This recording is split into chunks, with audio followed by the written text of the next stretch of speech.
So episodes 5 and 6 of the documentary, the Dynasty, the Patriots documentary, the Dynasty, came out today, and it basically talks about Brady's struggle with his torn ACL week 1 against the Chiefs, as well as episode 6 was talking about the entire Aaron Hernandez situation. I want to know, what do you think was most shocking to you about these 2 episodes?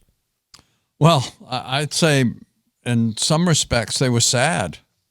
I mean, the fact that Brady got hurt in the first game of the season and tore his ACL so badly, and then after he had it operated on, he tried to come back, tried to get up and do too much too soon. The first 3 days, got a terrible infection from it. They were very concerned about that, and he managed to come back and be Tom Brady again. And it was interesting that the Patriots went 11-5 that season without him, with Matt Castle, who had never played a snap in the NFL, and played really quite well. And just to show how much the Patriots thought of Brady, they traded Castle.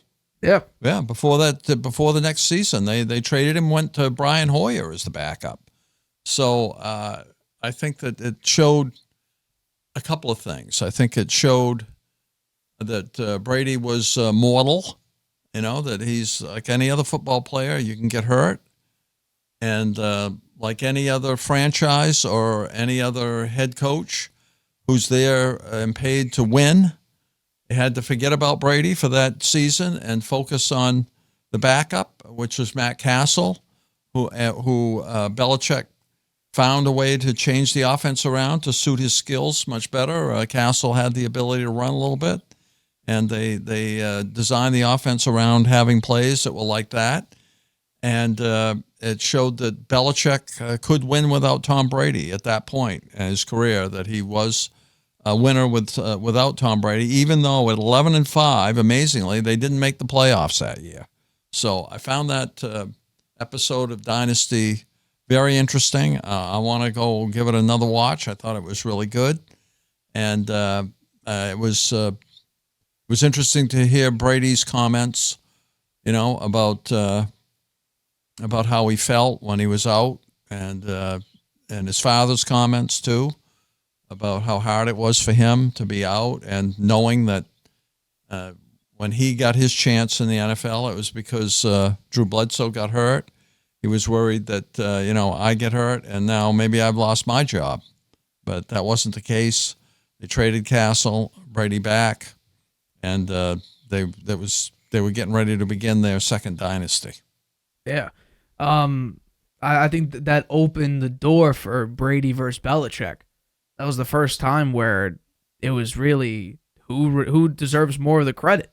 And then after, Belichick went 11-5 with Matt Castle, it was, okay, it's more Belichick than it is Brady. It's more the system than it is the actual player making the big-time play, which then, of course... They even called Tom Brady a system quarterback exactly. in Boston. Huh? Yeah.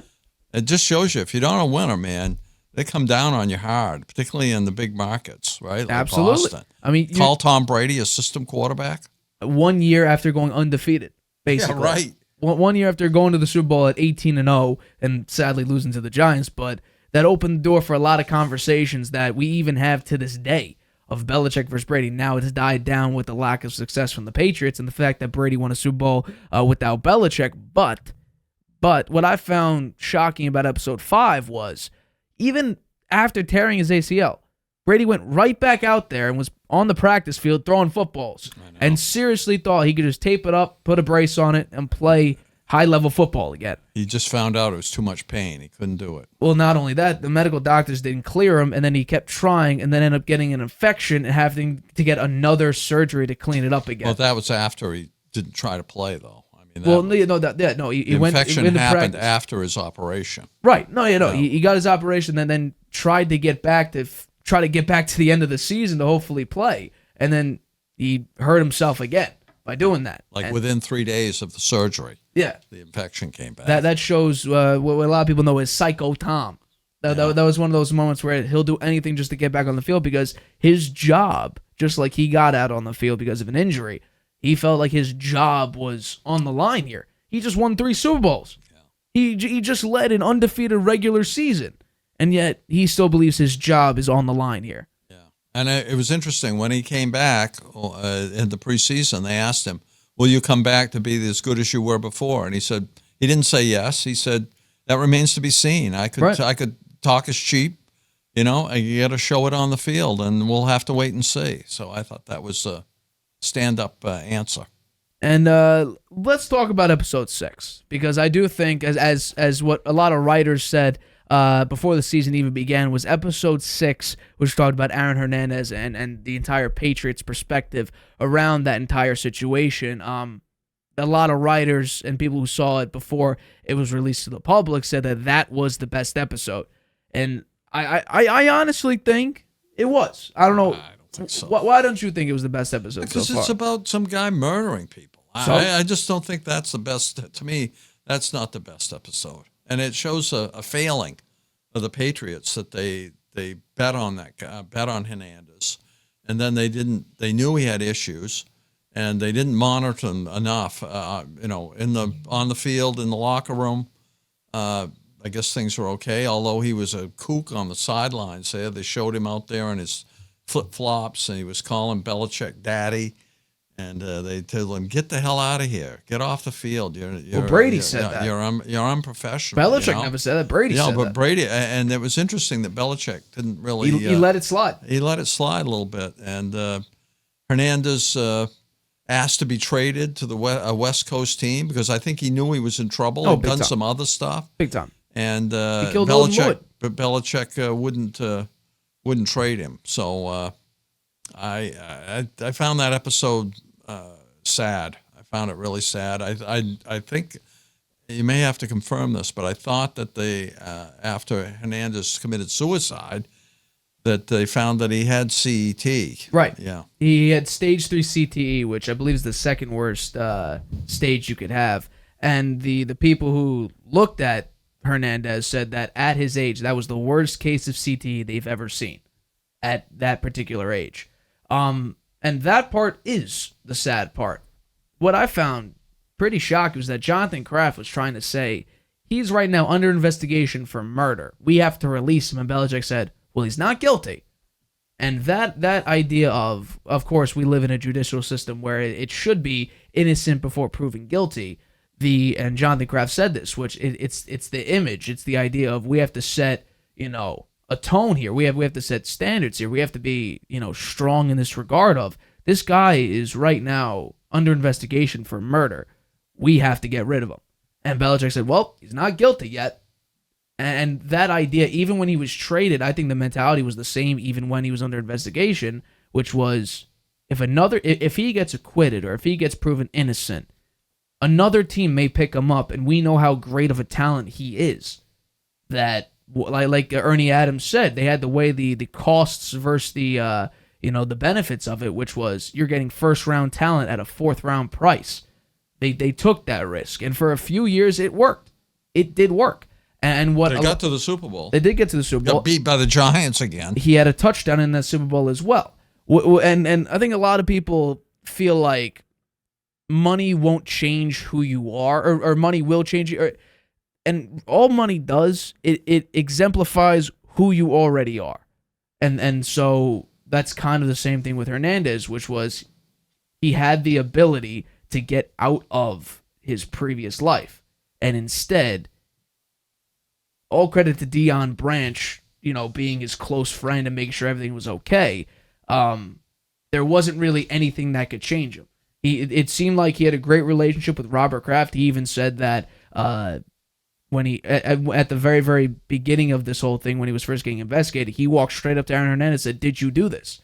And Hernandez says, "No," and then he said some BS alibi. And Kraft said, even to this day, that idea of the fact that, you don't really know. Schnookered. Right. That's what he said, So talk is cheap, I would say. Yeah. And, this entire situation was horrible.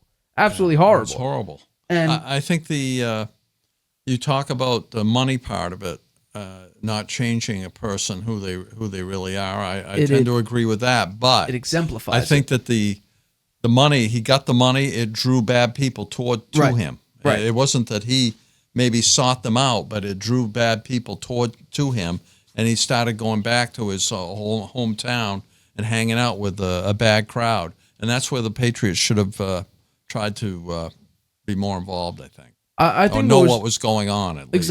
Exactly. I think what was most shocking about this, and I don't know if this situation changed Belichick, which was he allowed that type of behavior in his locker room. He allowed that type of behavior in practice just because they were winning, just because he was going out there and performing. Yet everybody, whether it be a player, an executive, a coach, even other teams, before he was even drafted, knew about his history. And just because they were winning, Belichick allowed it. And I think that sort of, I don't know for sure, obviously, but I think that idea sort of changed Belichick of this person, we could be winning. And I don't think today, he's not a coach anymore, but he doesn't allow that type of behavior anyway. No. I mean, we saw what he's done recently with players. He got rid of Dante Stallworth the week of the Super Bowl. Like, he's that type of guy. Yeah. Well, I think that... he was going to trade Brady. Yeah. I think that the Patriots... Brady didn't do anything. I think their whole organization learned a lot from that situation, and as Kraft said at the end, we made a mistake, and he apologized for it. So, they admit when they made mistakes, and they learn from them, and I think Belichick learned something from that as well, about how to consistently treat people all the same. Yeah. He didn't give anyone a break. Yeah. Yeah.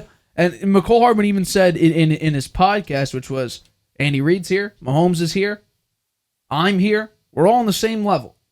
And, I really think Belichick at that point changed on sort of what he lets slide.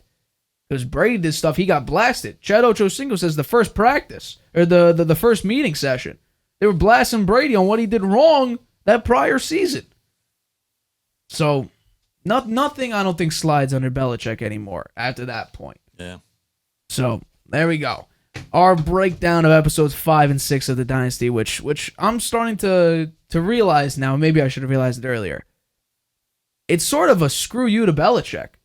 Just like how Michael Jordan's The Last Dance showed that it was way more him than anybody else and really did not shine the best light on Scottie Pippen, and Pippen took exception to that. I think it's sort of the same thing with Belichick. I don't know. You don't think this might be Belichick won 6 Super Bowls. So okay. So episode 5 showed him as the greatest coach in that year and maybe one of the best in history because they showed it. He was able to bring a quarterback in who had never thrown a pass in the NFL. They won 11 games. They tweaked the offense to fit his skill set, and they won a lot of games.